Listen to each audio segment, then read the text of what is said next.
It's Sunday, the 3rd of April 2016. This is a chart update for Evolution Mining. Evolution's probably struggled a little bit compared to some of the other gold producers in the last month.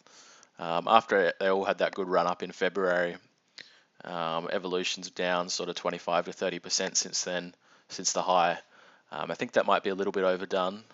Fundamentally, the company is still strong, paying down their debts very quickly. I think they might be debt free in about 6 to 9 months if things all go to plan, producing 830,000 ounces a year or around that. They'll probably be the go-to stock while Newcrest is still recovering as well from its issues that it's had for the past few years. So I think, fundamentally this range that it's been in, this uptrend, I think you have to be a buyer at this lower bound of that range. And it's held up quite nicely the last week. It's had a bit of a bottom forming there. I don't think there's a lot of downside pressure on this stock, and while the fundamentals are still intact, I think you've got to be a buyer at the bottom end of this uptrend.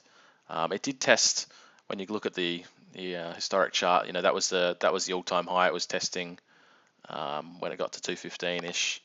So I think that's still achievable in the medium term. It goes back up toward that all-time high. While the fundamentals are still strong, I don't see any reason to sell this stock.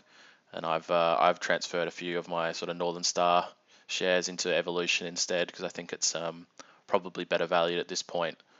And with that quarterly coming up in the next 2 or 3 weeks as well, that will probably be another driver for the stock.